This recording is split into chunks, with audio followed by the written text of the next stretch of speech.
हरिओम मित्रों, आप सभी का गणेश टीचिंग एकेडमी में स्वागत है। मैं गणेश यादव आप सभी के लिए youth competition time book series new update पर आधारित राजस्थान असिस्टेंट प्रोफेसर 2020 लेकर आए हैं। यह क्लास आपके भाग 2 है। भाग 1 आपके क्लास अपलोड हो चुका है। आज की क्लास हम भाग 2 लेकर आए हैं। चलिए अब हम क्लास को आरंभ करते हैं। प्रश्न संख्या 31, मात्रिक समछंद नहीं है। ऑप्शन डी, चौपाई, हरि गीतिका, गीतिका या मात्रिक समछंद है। इनकी व्याख्या को देखते हैं। उलाल सममात्रिक छंद नहीं है, बल्कि यह अर्ध सममात्रिक छंद है। उलाल छंद या अर्ध सममात्रिक छंद है। इसके विषम चरणों में 15-15 और सम चरणों में 13-13 मात्राएं होती है। कवि भानु के अनुसार इसका एक भेद प्रत्येक चरण में 13-13 मात्राओं वाला भी है। तुक समचरण होते हैं। जैसे सब भांति सुशोभित हो जहाँ, समता के सुखकर नियम, बस उसी स्वशासित देश में जागे हैं जगदीश हम। चौपाई, गीतिका और हरि गीतिका सममात्रिक छंद है।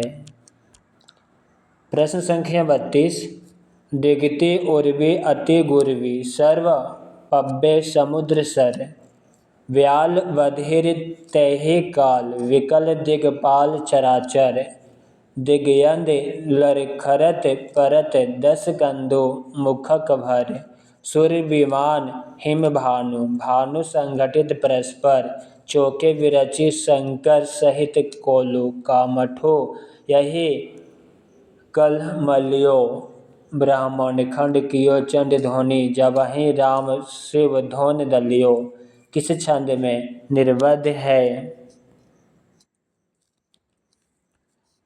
छपैया में। इनकी व्याख्या को देखते हैं। उपर्युक्त पंक्तियाँ छपैया छंद में निबद्ध है। छंद छपैया छंद या विषम मात्रिक और संयुक्त छंद है। जैसे इसके नाम से ही स्पष्ट है, इस छंद के 6 चरण होते हैं। प्रथम 4 चरण रोला के और शेष 2 चरण उलाल के होते हैं। छपैया में उलाल के सम विषम प्रथम, द्वितीय और तृतीय चतुर्थ चरण का योग 15 + 13 बराबर 28 मात्राओं वाला ही अधिक प्रचलित है। जैसे जहाँ स्वतंत्र विचार न बदले मन में मुख में, जहाँ न बाधक बने सबल निर्बलों के सुख में, सबको जहाँ समान निज उन्नति का अवसर हो, शांति दायिनी निशा हर्ष सूचक वासर हो, सब भांति सुशोभित हो जहाँ, समता के सुख कर नियम, बस उसी स्वशासित देश में जागे हैं जगदीश हम। प्रश्न संख्या 33, कुंडलिया छंद का लक्षण नहीं है। ऑप्शन ए नहीं है। जो है उसे देखते हैं। मात्रिक विषम छंद, या छंद 6 पंक्तियों का है, या संयुक्त छंद है। प्रथम 4 पंक्तियाँ रोला व अंतिम 2 पंक्तियाँ दोहा छंद की होती है। या लक्षण कुंडलियाँ छंद का लक्षण नहीं है। कुंडलियाँ छंद, कुंडलियाँ वह विषम मात्रिक छंद है जो 2 छंदों, दोहों और रोला के मिश्रण से बनता है, जिसमें 6 चरण होते हैं और प्रत्येक चरण में 24-24 मात्राएं होती है और दोहे का चरण रोला के प्रथम में दोहराया जाता है। जैसे दौलत पाए ना कीजिए सपने में अभिमान, चंचल जल दिनचारी को ठाऊ न रहत निदान, ठाऊ न रहत निदान, जियत जग में जस लीजे, मीठे वचन सुनाए विनय सबहि की कीजे। वाह गिरधर कविराय अरे या सब घट तोलत, पाहुन निशि दिनचारी रहत सब ही के दौलत।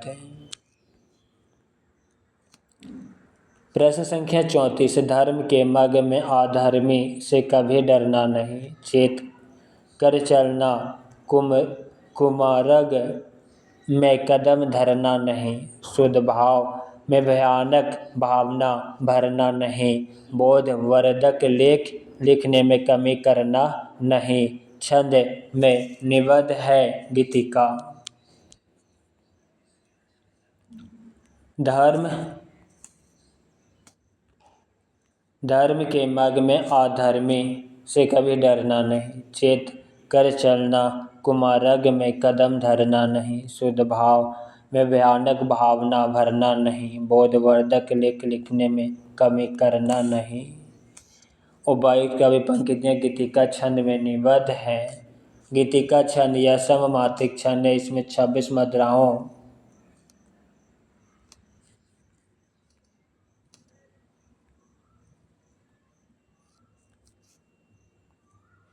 का चरण 14 से 12 मात्राओं की अति पर होता है और अंत में लघु गुरु का प्रयोग होता है।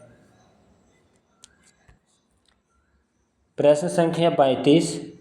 संसार की समरस्थली में धीरता धारण करो, चलते हुए निज इष्ट पथ पर संकटों से मत डरो, जीते हुए भी मृतक सम रह कर न केवल दिन भरो, वीर बनकर आप अपने विघ्न बाधाएं हरो। ये पंक्तियाँ किस छंद में निबद्ध है? हरि गीतिका।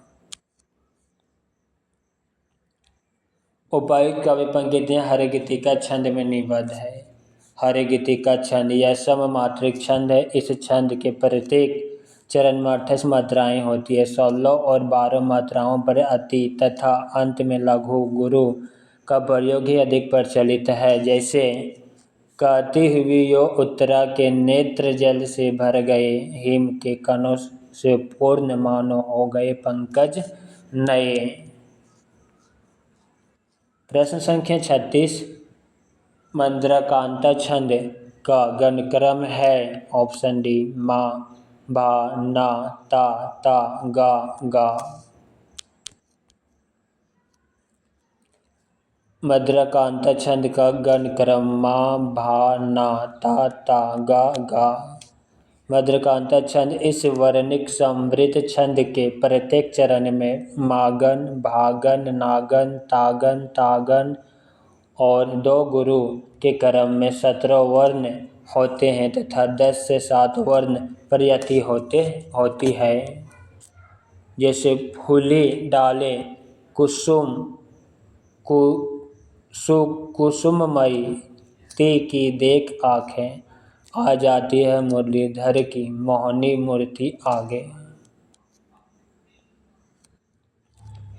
प्रश्न संख्या 37। परवल जो तुम में पुरुषार्थ हो, सुलभ कौन तुम्हें ना पदार्थ हो, प्रगति के पथ में विचार उठो, भुवन के सुख शांति भरो उठो। ये पंक्तियाँ किस छंद में निबद्ध है? द्रुत विलंबित में। परवल जो तुम में पुरुषार्थ हो, सुलभ कौन तुम्हें ना पदार्थ हो, प्रगति के पथ में विचारो उठो, भुवन में सुख शांति भरो उठो। ये पंक्तियाँ द्रुत विलंबित छंद में निबद्ध है। द्रुत विलंबित छंद इस वर्णिक समृद्ध छंद के प्रत्येक चरण में नागन, भागन, रागन के क्रम में कुल 12 वर्ण होते हैं। उदाहरण ना जिसमें कुछ पौरुष हो यहाँ, सफलता वह पा सकता वहाँ। प्रश्न संख्या 38। प्लेटो के संबंध में असत्य कथन है। Option A. चलिए सत्य कथन को देखते हैं। काव्य और नाटक अंतः प्रेरणा से उत्पन्न होते हैं। काव्य भाषा को उद्दीप्त करता है, तर्क को नहीं। काव्य केवल माध्यम है, वास्तविक रचयिता ईश्वर है। इनकी व्याख्या को देखते हैं। काव्य ज्ञान से उत्पन्न होती है। प्लेटो के संबंध में यह असत्य कथन है। शेष कथन प्लेटो के संबंध में सत्य है। प्लेटो का जन्म 427 ईसा पूर्व और मृत्यु 347 ईसा पूर्व में एथेंस में, अर्थात प्लेटो का जन्म 427 ईसा पूर्व एथेंस में हुआ और मृत्यु 347 ईसा पूर्व। प्लेटो का मूल नाम अरिस्टोक्लिस था। प्लेटो की महत्वपूर्ण रचनाएं निम्नलिखित है: Ion, Laws, Republic, Gorgias, Philebus, Apology, Symposium आदि। प्लेटो प्रत्ययवादी या आत्मवादी दार्शनिक था। प्लेटो ने अपने इओन नामक संवाद में काव्य सृजन प्रक्रिया या काव्य हेतु की चर्चा की है। इसने ईश्वरीय उन्माद को काव्य हेतु स्वीकार किया है। प्लेटो के अनुसार कवि काव्य सृजन दैवीय शक्तियों से प्रेरित होकर करता है। काव्य देवी को प्लेटो ने म्यूजेज संज्ञा से अभिहित किया है। प्लेटो का कहना है कि सभी प्रकार के सामर्थ्य कवि अपनी काव्य रचना किसी सचेष्ट कलात्मक प्रेरणा द्वारा नहीं बल्कि दैवीय शक्तियों से प्रेरित एवं अभिभूत होकर करते हैं। आनी कवि कर्म किसी वैज्ञानिक पद्धति पर अवलंबित नहीं रहता। प्लेटो के अनुसार कवि में सृजन की क्षमता का प्रादुर्भाव अलौकिक शक्ति के रूप में होता है, कलात्मक सिद्धि के रूप में नहीं। प्रश्न संख्या 39, प्लेटो ने नहीं माना है। ऑप्शन डी, चिंतन को कला साधन का आवश्यक अंग ना मानना। इनकी व्याख्या को देखते हैं। प्लेटो ने चिंतन को कला साधन का आवश्यक अंग नहीं माना है। कला के अनुकरण की उद्भावना का श्रेय प्लेटो को दिया जाता है। वास्तव में प्लेटो ने अनुकरण में मिथ्या तत्व का आरोप लगाकर कलागत सृजनशीलता की अवहेलना की है।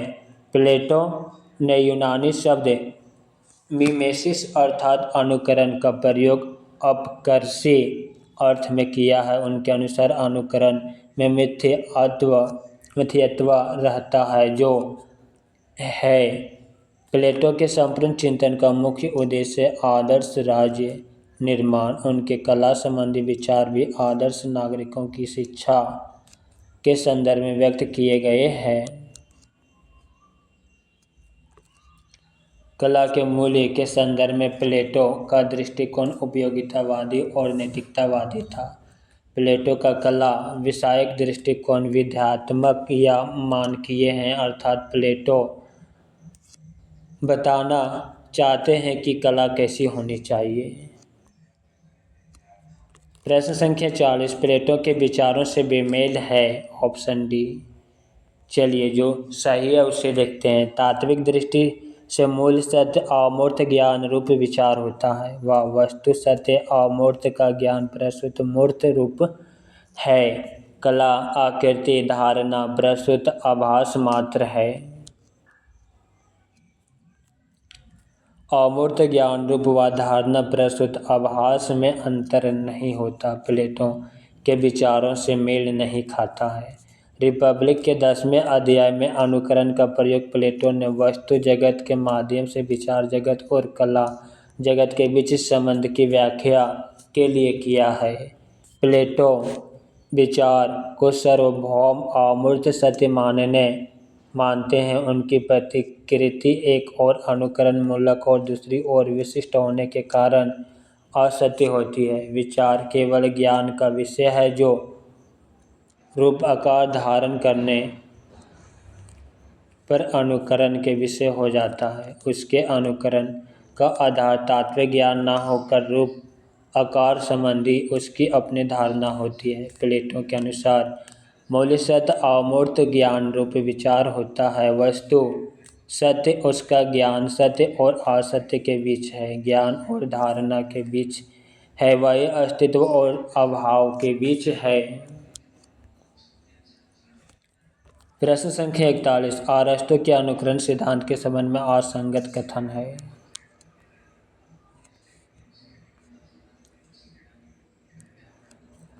ऑप्शन ए असंगत कथन है। चलिए जो संगत कथन है उसे देखते हैं। काव्य का विषय प्रकृति का प्रतीयमान संभाव्य और आदर्श रूप है। अनुकरण एक सर्जन क्रिया है। अनुकरण वह तंत्र है जिसके द्वारा कवि अपनी कलात्मक अनुभूति की प्रक्षेपीय अभिव्यक्ति को अंतिम रूप प्रदान करता है। कला प्रकृति की भावनामय तथा कल्पनामय अनुकृति नहीं। अरस्तु के अनुकरण सिद्धांत के संबंध में असंगत है। अरस्तु भावनामय तथा कल्पनामय अनुकरण को स्वीकार करते हैं। अरस्तु की मान्यता है कि इस अनुकरण का चित्रण में कवि की भावना और कल्पना का निश्चय ही योगदान होगा, वह नकल समान नहीं है। अरस्तु अनुकरण को सृजनात्मक क्रिया मानते हैं। उनके अनुसार अनुकरण की प्रक्रिया में कला द्वारा प्रकृति के अनेक दोष व अपूर्णताएं पूरी की जाती है। कवि कला को अरस्तु राजनीतिक तथा नीति शास्त्र की दृष्टि से न देखकर सौंदर्य शास्त्र की दृष्टि से देखते हैं। अरस्तु ने सुंदर को शिव से अधिक व्यापक बताया। प्रश्न संख्या 42। अरस्तु ने त्रासदी के अनिवार्य अंग स्वीकार किए हैं 6। अरस्तु ने त्रासदी के 6 अनिवार्य अंग स्वीकार किए हैं जो निम्न है। पहला कथानक, दूसरा चरित्र, तीसरा विचार, चौथा पद योजना, पांचवा गीत, छठा दृश्य। अरस्तु ने कवि दोषों के 5 आधार माने। पहला असंभव वर्णन, दूसरा अयुक्त वर्णन, तीसरा अनैतिक वर्णन, चौथा विरुद्ध वर्णन, पांचवा शिल्पगत दोष। अरस्तु का मूल यूनानी नाम अरिस्टोतिलेस था। इनके गुरु का नाम सिकंदर था। अरस्तु के ग्रंथों की संख्या 400 बताई जाती है, जिनमें सर्वप्रमुख 3 है।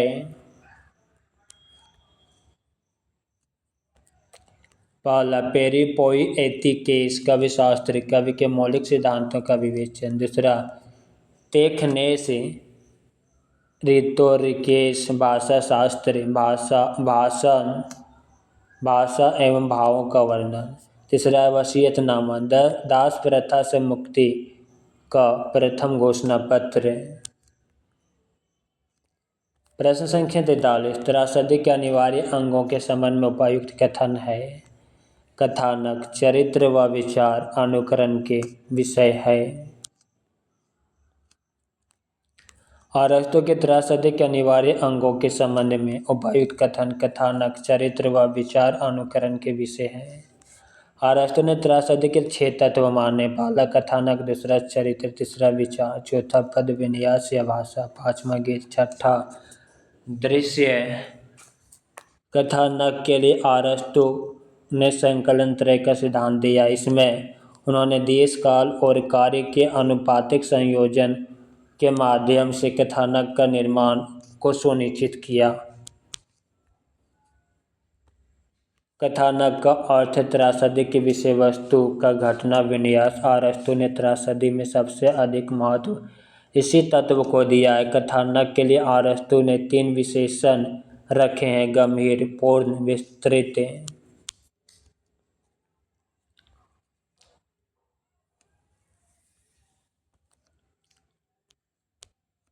प्रश्न संख्या 44। अरस्तु के विरेचन सिद्धांत के संबंध में असंगत कथन है। ऑप्शन सी असंगत है। चलिए संगत कथन को देखते हैं। अरस्तु ने विरेचन शब्द का ग्रहण साहित्य शास्त्र से इतर स्रोत से किया है। मन की शुद्धि से आत्मा विशद व प्रसन्न होती है।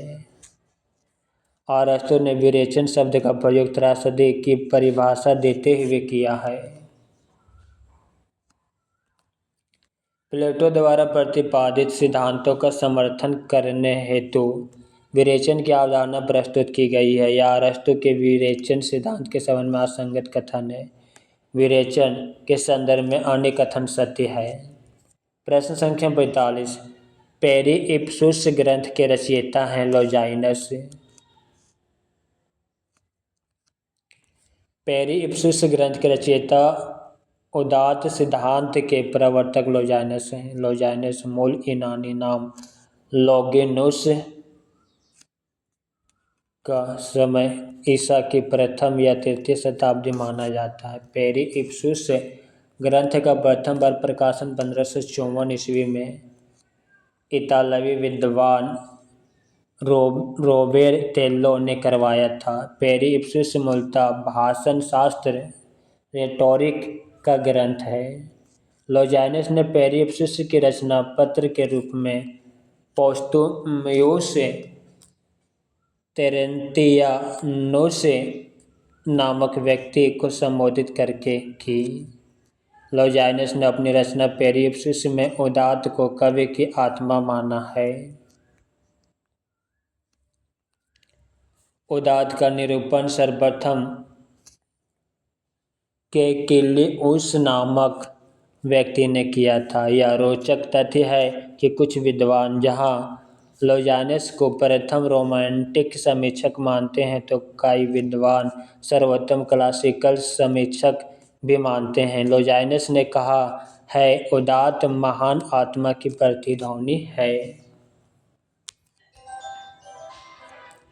प्रश्न संख्या 46 लॉन्जाइनस के उदात्त के स्रोत में सम्मिलित नहीं है। ऑप्शन सी भाव आवेश की तीव्रता, गरिमा में रचना विधान, समुचित अलंकार योजना, या तीनों है। इनकी व्याख्या को देखते हैं। लॉन्जाइनस के उदात्त के स्रोत में अत्यधिक शब्द आडंबर सम्मिलित नहीं है, बल्कि शब्द आडंबर, बलिष्ठता और भाव आडंबर उदात्त के 3 अवरोधक तत्व है। लॉन्जाइनस ने उदात्त के 5 स्रोत मानते हैं। पहला, महान विचारों को उद्भावना की क्षमता। दूसरा, भावों की प्रबलता। तीसरा, अलंकारों, विचार अलंकार और शब्द अलंकार का समुचित प्रयोग। चौथा, भावपद योजना, इसमें शब्द चयन, भीम विधान और शैलीगत परिष्कार अंतर्भूत है। पांचवा, रचना की गरिमा और उत्कर्ष का समुचित प्रभाव। प्रश्न संख्या 47 लॉन्जाइनस की उदात्त संबंधी मान्यता अनुसार असंगत कथन है। ऑप्शन ए असंगत कथन है। चलिए जो संगत कथन है उसे देखते हैं। प्राचीन काव्य अनुशीलन आवश्यक है। विषाद बिंबों की योजना उपदेय है। विषय का विस्तार पूर्वक होना आवश्यक है। विषय साधन नहीं साधी है। लॉन्जाइनस की उदात्त संबंधी मान्यता अनुसार असंगत कथन है। लॉन्जाइनस ने उदात्त को परिभाषित करते हुए लिखा है, उदात्त अभिव्यंजना का अनिर्वचनीय प्रकर्ष और वैशिष्ट्य है। लॉन्जाइनस ने उदात्त की उत्पत्ति के लिए प्रतिभा को सर्वाधिक महत्व दिया है। लॉन्जाइनस के अनुसार उदात्त का कार्य अनुनयन नहीं बल्कि सम्मोहन या लोकोत्तर आह्लाद है। जहाँ प्लेटो और अरस्तु में उपदेशात्मकता और आनंद को काव्य तथा कला का मूल माना, वहीं लॉन्जाइनस ने आनंद अनुभूति को काव्य और कला का मूल उद्देश्य माना है। प्रश्न संख्या 48 क्रोचे की मान्यता नहीं है। Option A. चलिए जो मान्यता है उसे देखते हैं। स्वयं प्रकाश ज्ञान बौद्धिक ज्ञान से स्वतंत्र व स्वायत्त होता है। अभिव्यंजना ज्ञान रूप और काव्य प्रकाशन कर्म रूप है। कला एक आध्यात्मिक प्रक्रिया है। सहज ज्ञान और प्रत्यक्ष ज्ञान में अभेद है। क्रोचे की मान्यता नहीं है। क्रोचे का जन्म 1866 और मृत्यु 1952 ईस्वी इटली में हुआ था। क्रोचे की महत्वपूर्ण रचनाएं निम्न है। A Aesthetic 1902, New Essays on Aesthetics 1920, Defence of Poetry 1933 ईस्वी। क्रोचे का अभिव्यंजना सिद्धांत सहज अनुभूति अभिव्यंजना पर आधारित है, जो उनके अनुसार चेतना की सबसे महत्वपूर्ण प्रक्रिया है। क्रोचे के मत है कि सहज अनुभूति से ही व्यक्ति को अर्थात का ज्ञान होता है। क्रोचे के अभिव्यंजनावाद की प्रमुख विशेषताएं। पहला, अंतःप्रज्ञा अभिव्यंजना और कला अभेद संबंध है। दूसरा, अभिव्यंजना आत्मिक क्रिया है। तीसरा, प्रत्येक अंतःप्रज्ञा कला है और प्रत्येक कला का अंतःप्रज्ञा है। चौथा, कला वस्तु में नहीं होती बल्कि वस्तु द्वारा अभिव्यक्त रूप में होती है। पांचवा, कला आंतरिक होने के साथ ही अखंड है। प्रश्न संख्या 49 क्रोचे के अनुसार कला की सृजन प्रक्रिया से जुड़ा अनिवार्य चरण नहीं है। ऑप्शन डी नहीं है। जो है उसे देखते हैं। कलाकार द्वारा उद्दीपक प्रभावों के अंतर्गत अमूर्त संवेदना का अनुभव। दूसरा, बीम विधान के माध्यम से मानस स्तर पर अभिव्यंजना की पूर्णता। कल्पना शक्ति के माध्यम से उद्दीपक प्रभावों का संश्लेषण तथा अन्वय।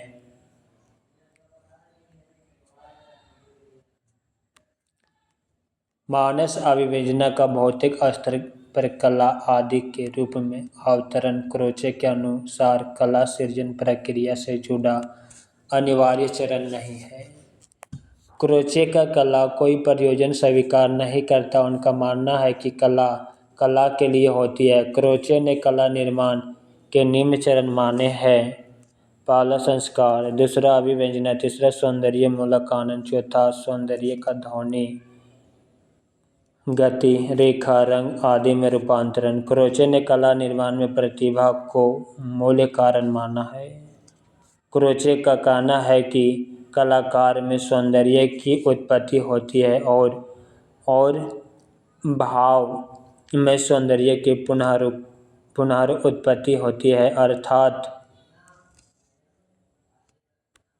कलाकार सृष्टा सौंदर्य का भागी होती है।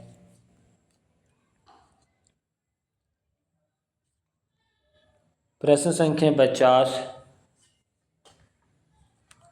क्रोचे के संबंध में असंगत कथन। ऑप्शन सी असंगत कथन है। जो संगत कथन है उसे देखते हैं। क्रोचे का अभिव्यंजनावाद सिद्धांत केवल कवि पर ही लागू नहीं होता, सभी ललित कलाओं के लिए समान रूप में महत्व रखता है। क्रोचे की पुस्तक का शीर्षक ए एस्थेटिक है। क्रोचे मूलतः आत्मवादी दार्शनिक थे। क्रोचे ने मार्क्स द्वारा प्रतिपादित द्वंद्वात्मक भौतिकवाद को स्वीकार किया। यह क्रोचे के संबंध में असंगत कथन है। क्रोचे प्रत्ययवादी दार्शनिक थे। ये आत्मवादी भी माने जाते थे। क्रोचे आत्मा या चेतना की 4 क्रियाएं मानते हैं और ये निम्न है। आत्मा या चेतना की क्रिया: सैद्धांतिक ज्ञान, व्यवहारिक या इच्छा। सैद्धांतिक का ज्ञान, इसके अंतर्गत 2 खंड, अंतःप्रज्ञा और तर्कात्मक। व्यवहारिक या इच्छा के अंतर्गत 2 खंड, आर्थिक और नैतिक। अभिव्यंजना के संदर्भ में क्रोचे अंतःप्रज्ञा को महत्वपूर्ण मानते हैं। कला को वह अंतःप्रज्ञा की अभिव्यक्ति ही मानते हैं। क्रोचे के एस्थेटिक के 2 भाग हैं। प्रथम भाग इसमें सौंदर्य शास्त्र का सैद्धांतिक विवेचन है और द्वितीय भाग इसमें सौंदर्य शास्त्र का इतिहास है। प्रश्न संख्या 51। आचार्य रामचंद्र शुक्ल ने क्रोचे के अभिव्यंजनावाद को भारतीय काव्यशास्त्र के किस सिद्धांत के निकट माना है? वक्रोक्ति सिद्धांत।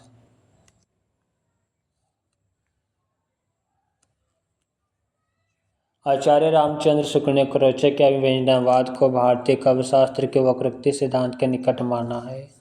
हिंदी में अभिव्यंजनावाद का सर्वप्रथम उल्लेख आचार्य रामचंद्र शुक्ल ने किया। क्रोचे का अभिव्यंजनावाद भारतीय वक्रोक्तिवाद का विलायती रूप है।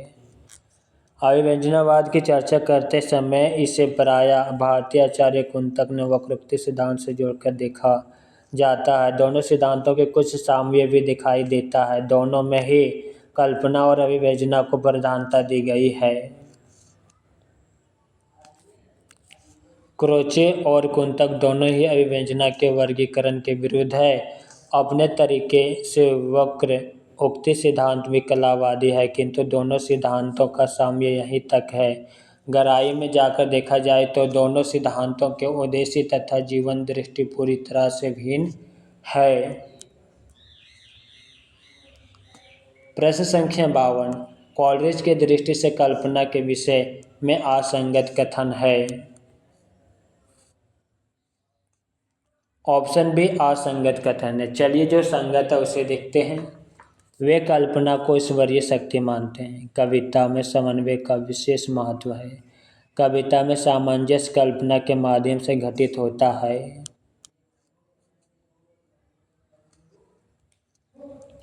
कॉलरिज ललित कल्पना व कल्पना के सहज संबंध मानते हैं। यह कथन कॉलरिज की दृष्टि से कल्पना के संबंध में असंगत है। सैमुअल टेलर कॉलरिज का जन्म 1772 ईस्वी में इंग्लैंड में हुआ था। कॉलरिज की महत्वपूर्ण गद्य रचनाएं निम्न है। The Friend, Church and State, Aids to Reflection, Confessions of an Inquiring Spirit. Coleridge ने कल्पना और ललित कल्पना में निम्न अंतर माना है। कल्पना बिंबों को विगलित कर नए रूपों में परिवर्तित करती है। ललित कल्पना बिंबों को सिर्फ पास पास रख देती है, कोई परिवर्तन नहीं करती। कल्पना या जैव कार्य पद्धति पर आधारित है या यांत्रिक कार्य पद्धति पर आधारित है। यह प्रतिभा की उपज है या प्रज्ञा की उपज है। कल्पना अंतःप्रेरणा, प्रत्यक्ष आदि से सामग्री ग्रहण करती है। यह प्रधानतः स्मृति से सामग्री ग्रहण करती है। प्रश्न संख्या 53। कॉलरिज की कल्पना सिद्धांत के संबंध में असंगत है। Option C. चलिए संगत कथन को देखते हैं। मौखिक कल्पना समस्त मानवीय प्रत्यक्ष बोध की आधा अभिकर्ता तथा जीवन शक्ति है। गौण कल्पना मुख्य कल्पना की प्रतिध्वनि है। मौखिक कल्पना तथा गौण कल्पना में गुण का नहीं मात्र परिमाण का अंतर है। वे मौखिक कल्पना को तर्क से तथा गौण कल्पना को समझ से जोड़ते हैं। कॉलरिज के कल्पना सिद्धांत के संबंध में यह कथन असंगत है। कॉलरिज को कल्पना के विवेचन की प्रेरणा वर्ड सावर्थ के काव्य पाठ से मिली। कॉलरिज के अनुसार काव्य सर्जन का मूल आधार कल्पना है। इसके दो भेद हैं। मुख्य कल्पना, गौण कल्पना। मुख्य कल्पना और गौण कल्पना में अंतर। मुख्य कल्पना, गौण कल्पना दोनों में अंतर देखते हैं। यह समस्त जागतिक प्रपंच को व्यवस्थित रूप में ग्रहण कराने वाली शक्ति है। यह मुख्य कल्पना की प्रतिध्वनि है। इसे काव्यात्मक कल्पना भी कहते हैं। यह अचेतन एवं अनैच्छिक है। यह चेतन और ऐच्छिक है। यह निर्माण या संगठन करती है। यह विघटन और संगठन, विनाश और निर्माण दोनों करती है। प्रश्न संख्या 54। बायोग्राफिया लिटरेरिया के लेखक हैं कॉलरिज। बायोग्राफिया लिटरेरिया पुस्तक के लेखक कॉलरिज हैं। कॉलरिज प्रत्ययवादी थे और उनकी काव्य संबंधी धारणा जैववादी सिद्धांत पर आधारित है। कॉलरिज ने कल्पना के संबंध में लिखा है, इसमें संश्लेषणात्मक तथा जादुई शक्ति होती है जो विरोधी या विश्वसवादी धर्मों में संतुलन स्थापित करती है। फैंसी के लिए रम्य कल्पना या ललित कल्पना शब्द का प्रयोग होता है तथा इमेजिनेशन का रूपांतरण कल्पना के रूप में प्रचलित है। कॉलरिज कहते हैं कल्पना मानव मस्तिष्क की बिंब विधायिनी शक्ति है। प्रश्न संख्या 55। इतिहास बोध का अर्थ अतीत के अतीतत्व का ही नहीं अपितु इसके वर्तमानत्व का भी आगमन है। यह मान्यता किसकी है? टी.एस. इलियट की। इतिहास बोध का अर्थ अतीत के अतीतत्व का ही नहीं अपितु उसके वर्तमानत्व का भी आगम है। यह मान्यता टी.एस. इलियट की है। टॉमस स्टर्न्स इलियट का जन्म 1888 में और मृत्यु 1865 ईस्वी में। इलियट का जन्म अमेरिका में हुआ है। इलियट को द वेस्टलैंड कृति के लिए 1948 में नोबेल पुरस्कार प्राप्त हुआ। इलियट ने परंपरा और वैकिक प्रज्ञा नामक लेख में निम्न बातें कही है। पहला, प्रत्येक राष्ट्र की प्रत्येक प्रजाति की अपने सृजनात्मक मनोवृत्ति के साथ ही आलोचनात्मक मनोवृत्ति भी होती है। दूसरा, शास्त्र की तरह आलोचना अनिवार्य तथा नैसर्गिक क्रिया है। वैकिक प्रज्ञा परंपरा से असंबद्ध, निरपेक्ष या विच्छिन्न वस्तु नहीं है। इतिहास बोध का अर्थ अतीत के अस्तित्व का नहीं अपितु उसके वर्तनात्मक का भी अवगम है। कवि को अतीत का अर्थात परंपरा का ज्ञान तो होना चाहिए, परंतु ज्ञान बाहर से आक्रांत नहीं होना चाहिए। प्रश्न संख्या 56, टी.एस. इलियट का मत नहीं है। Option D. टी.एस. इलियट का मत देखते हैं। कला की जैविक सत्ता होती है। कविता का अपना एक अलग स्वतंत्र जीवन है। काव्यगत संवेदना और कवि के मन की संवेदना भिन्न होती है। इनकी व्याख्या को देखते हैं। कला का संवेग वैकिक होता है। या टी.एस. इलियट का मत नहीं। इलियट की आलोचना का मूल आधार लेख, tradition and the individual talent, परंपरा और वैकिक प्रज्ञा, दी सेक्रेड वुड में संकलित है। इलियट के अनुसार कला व्यक्तित्व की अभिव्यंजना नहीं बल्कि उससे पलायन है। उन्होंने स्पष्ट किया है कि लेखक और कवि का व्यक्तित्व एक उत्प्रेरक की तरह होता है जो रचना को प्रभावित तो करता है पर उसमें दिखाई नहीं देता है। इलियट ने कला को दूर से देखे जाने वाली वस्तु के रूप में प्रस्तुत किया। इलियट का निवैकिकता का सिद्धांत स्वच्छंदतावादियों के काव्य सिद्धांत के विपरीत है। इलियट ने दावा किया कि स्वच्छंदतावादियों की रचना प्रक्रिया भावों की अभिव्यक्ति नहीं बल्कि उनका दमन करती है। प्रश्न संख्या 57, किस कथन से इलियट सहमत नहीं है। ऑप्शन ए नहीं है। जो सहमत है उसे देखते हैं। परंपरा के ज्ञान से साहित्यकार को यह जानकारी हो जाती है कि उसे क्या करना चाहिए। परंपरा को ज्ञान से यह ज्ञात होता है कि साहित्यकार की कृति का मूल्य क्या है। परंपरा दाय के रूप में स्वयं उपलब्ध नहीं होती, उसे प्राप्त करने के लिए सचेष्ट प्रयत्न किया जाना चाहिए। इनकी व्याख्या को देखते हैं। परंपरा में अतीत के प्रति विद्रोह संभव नहीं, इस कथन से इलियट सहमत नहीं है। परंपरा सिद्धांत इलियट का एक महत्वपूर्ण सिद्धांत है। इसके अनुसार किसी भी रचना का मूल्यांकन रचनाशीलता की संपूर्ण परंपरा की सापेक्षा में होनी चाहिए। इसका अर्थ है कि किसी रचना का महत्व उतना ही होता है जितना सामंजन वह संपूर्ण परंपरा करती है। इलियट परंपरा वर्तमान से अलग नहीं बल्कि उसका ही एक हिस्सा मानते हैं। नए कवियों के लिए इलियट अतीत के ज्ञान को जरूरी मानते हैं। इलियट के tradition and the individual talent, परंपरा और वैकिक प्रज्ञा नामक लेख का उद्देश्य रोमांटिक संप्रदाय की व्यक्तिवादी के बदले परंपरा का महत्व स्थापित करना और परंपरा के अंतर्गत ही वैकिक प्रज्ञा का सार्थकता प्रदर्शित करना है।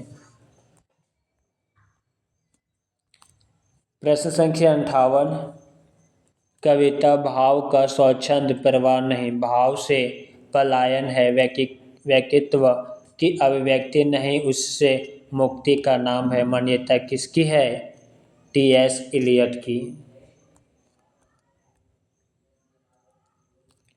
कविता भाव का स्वच्छंद प्रवाह नहीं, भाव से पलायन है। व्यक्तित्व की अभिव्यक्ति नहीं, उससे मुक्ति का नाम है। या मान्यता टी.एस. इलियट की है। इलियट ने अपनी आलोचना को निजी का काव्य कर्मशाला का उपजात या कर्म निर्माण के प्रसंग में अपने चिंतन का विस्तार कहा। इलियट की प्रमुख समालोचनात्मक कृति निम्नलिखित है। द सेक्रेड वुड 1920 ईस्वी, homage to John Dryden Elizabethan essays, the use of poetry, and the use of criticism.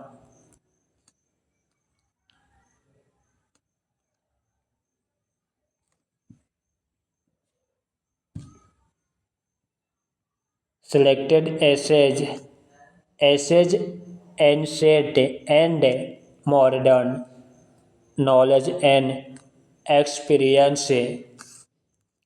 Elliot के अनुसार कविता कवि व्यक्तित्व की अभिव्यक्ति नहीं, व्यक्तित्व से पलायन है।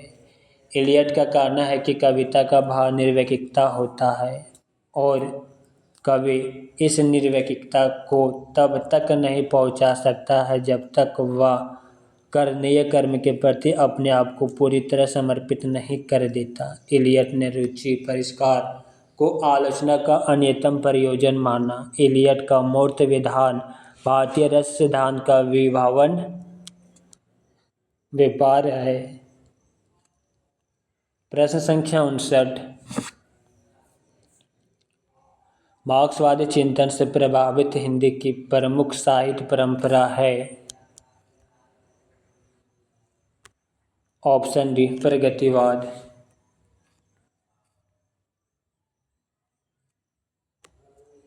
मार्क्सवादी चिंतन से प्रभावित हिंदी की प्रमुख साहित्य परंपरा प्रगतिवाद है। सन 1935 ईस्वी में पेरिस में E.M. फोस्टार ने प्रगतिशील लेख संघ की स्थापना की। मुल्कराज आनंद, सज्जाद जाहिर, ज्योति घोष आदि ने भारत की तरफ से सर्वप्रथम इंग्लैंड में जुलाई 1935 ईस्वी में भारतीय प्रगतिशील लेखक संघ का गठन किया। लखनऊ में अप्रैल 1936 ईस्वी में प्रगतिशील लेखक संघ की स्थापना और प्रथम अधिवेशन के समय से हिंदी में प्रगतिवादी आंदोलन की शुरुआत होती है। इस अधिवेशन के अध्यक्ष मुंशी प्रेमचंद थे। प्रगतिवाद का सैद्धांतिक आधार मार्क्सवाद का द्वंद्वात्मक भौतिकवाद है। राजनीतिक के क्षेत्र में जो समाजवाद या साम्यवाद है, साहित्य के क्षेत्र में वही प्रगतिवाद है। प्रश्न संख्या 60। मार्क्सवादी साहित्य चिंतन के अनुसार उपयुक्त कथन नहीं है।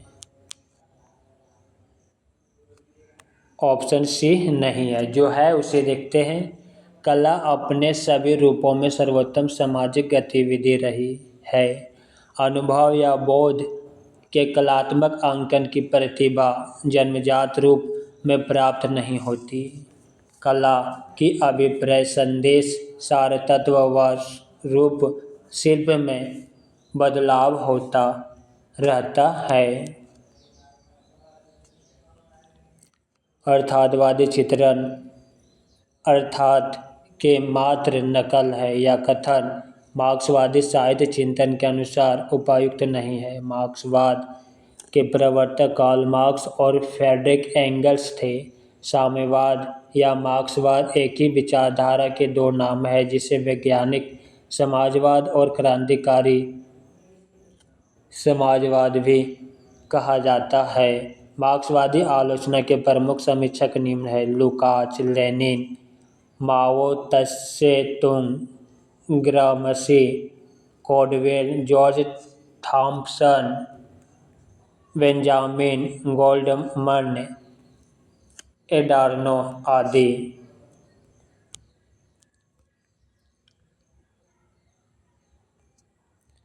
अर्थातवाद और मार्क्सवादी आलोचना के संबंध और साहित्य में अर्थात चित्रण के विषय में मार्क्सवादी दृष्टिकोण की समझ के लिए एंगल्स का यह कथन उल्लेखनीय है कि मैं इस बात के लिए आपको दोष नहीं दे रहा कि आप विशुद्ध समाजवादी उपन्यास नहीं लिखा।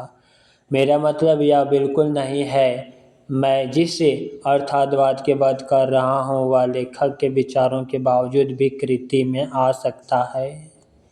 लेखक के ये विचार जिसने ही आप प्रकट रहे उतना ही कलाकृति के लिए अच्छा होगा। इसमें अर्थातवाद की बड़ी भारी विजय मानता हूँ।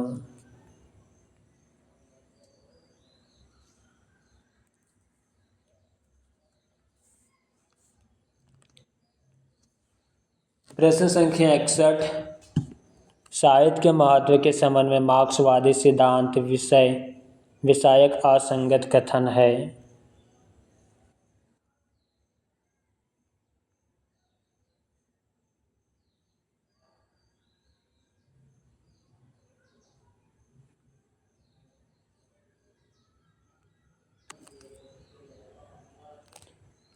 प्रश्न संख्या 64। उत्तर आधुनिकतावाद अवधारणा के प्रभाव के संबंध में असंगत कथन है। ऑप्शन सी असंगत कथन है। चलिए जो संगत है उसे देखते हैं। उत्तर आधुनिकतावादी अवधारणा के प्रभाव के संबंध में असंगत कथन ऑप्शन सी है। संगत कथन को देखते हैं। संस्कृति व कला आकृतियाँ भी उत्पाद हो गई है। वैशिष्ट्य का महत्व कम व संख्या का महत्व अधिक हुआ। आइडियोलॉजी की जगह टेक्नोलॉजी का वर्चस्व बढ़ने लगा। इनकी व्याख्या को देखते हैं। रचनाकार का ध्यान प्रभाव की प्रकृति और गुणवत्ता पर टिका रहता है, प्रसार व सफलता पर नहीं। यह कथन उत्तर आधुनिकतावादी अवधारणा के प्रभाव के संबंध में असंगत है। फ्रेडरिक जेम्सन ने अपनी पुस्तक post modernism the culture logic of late capitalism में उत्तर आधुनिकता को पूंजीवाद के विकास की खास अवस्था कहा। इसे वे उपभोक्ता पूंजीवाद या वृद्ध पूंजीवाद भी कहते हैं। उत्तर आधुनिकतावाद विचारधारा का अंत, लेखक की मृत्यु, इतिहास का अंत, आलोचक की मृत्यु आदि अनेक मृत्युओं की घोषणा करती है। समग्र रूप से उत्तर आधुनिकतावाद के 3 केंद्रीय तत्व माने जा सकते हैं। समग्रतावादी, सार्वभौमिक सत्यों का नकार, तर्कवाद का नकार, आधुनिकतावाद की सक्षमता का नकार। प्रश्न संख्या 62। साहित्यिक पाठ व आलोचनात्मक पाठ में कोई भेद नहीं होता। यह विचार निम्नलिखित में से किस चिंतन दृष्टि के निकट है। Option B विखंडनवाद।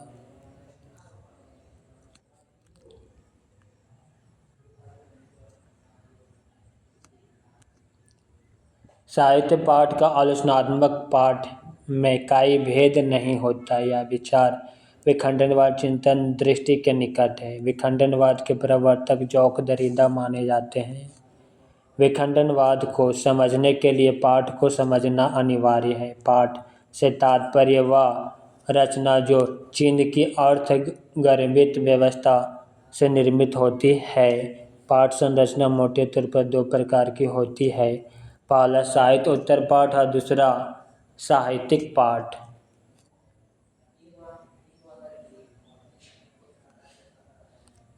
दोनों प्रकार की रचनाएं अपने अपने पाठ के रूप में अलग और विशिष्ट होती है। विखंडन वैचारिक रूप से मानता है कि आलोचना लेखन का एक तरीका है जिससे चीज़ की तलाश नहीं की जाती है, बल्कि आलोचना किसी पाठ में अर्थ का निर्माण ही करती है जिससे वह जुड़ा हुआ है। यही कारण है कि आलोचना रचना की तरह रचनात्मक भी होता है, क्योंकि जिस तरह रचना पाठ में अर्थ का निर्माण करती है उसी तरह आलोचना भी पाठ में अर्थ का निर्माण करती है।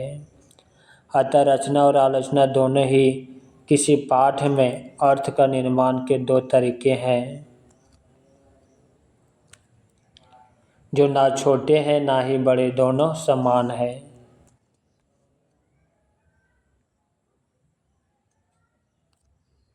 प्रश्न संख्या 66। साहित्य में विखंडनवाद के उद्भावक आचार्य माने जाते हैं। जॉक दरिदा। साहित्य में विखंडनवाद के उद्भावक आचार्य जॉक दरिदा को माने जाते हैं। दरिदा का जन्म 1930 में जन्म और मृत्यु 2004 में हुआ।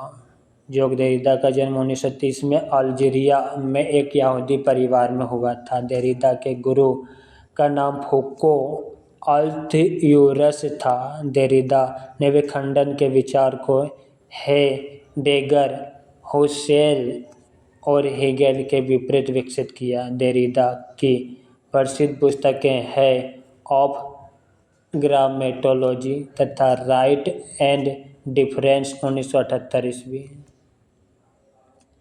प्रश्न संख्या 67।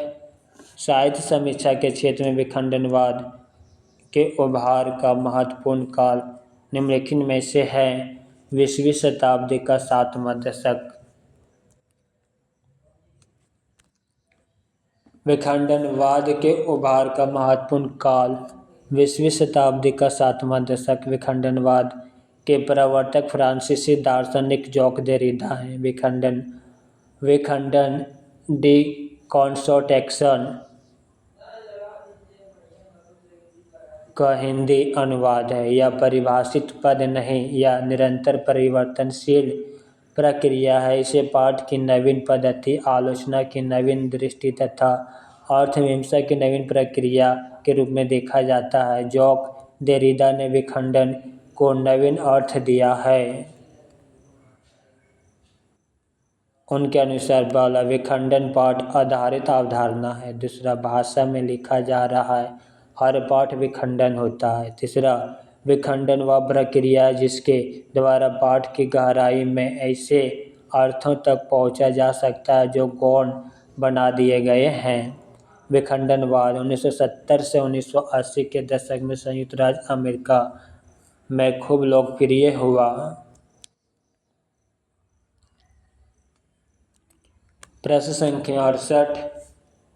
यह कहानी 16वीं शताब्दी के बाद की लिखी हुई है और रसों में प्रक्षिप्त हुई है। पद्मावती समय के विषय में यह कथन किसका है? हजारी प्रसाद द्विवेदी का।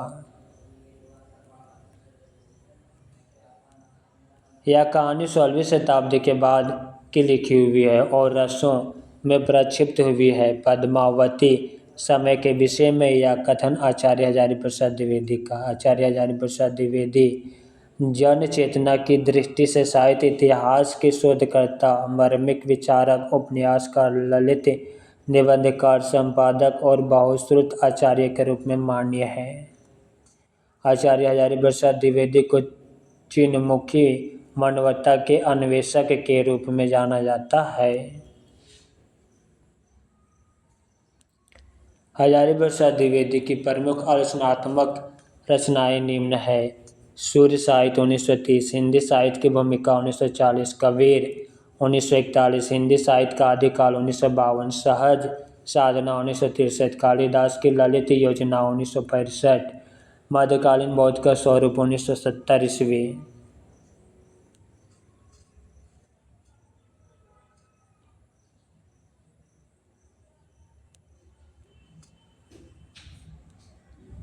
प्रश्न संख्या 79। आय जोग सिखावन पांडे।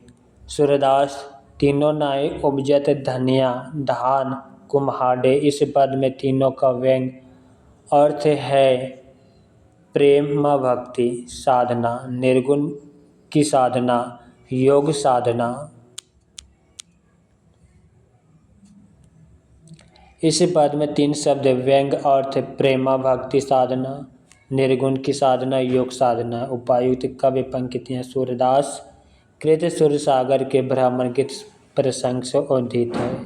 प्रस्तुत दोहे में गोपियाँ उद्धव पर तंज कसते हुए कहा रही है, हे सखी देखो तो योग शास्त्र सिखाने के लिए पंडित जी आ गए हैं। गोपियाँ कहती हैं, उद्धव तुम अच्छी प्रकार से जानते हो कि धनिया, धान और काशी फल इन तीनों की खेती एक साथ एक स्थान पर होना संभव नहीं है, असंभव। इसलिए हमारे लिए कृष्ण को छोड़ना, तुम्हारे ब्रह्म को स्वीकार करना असंभव है।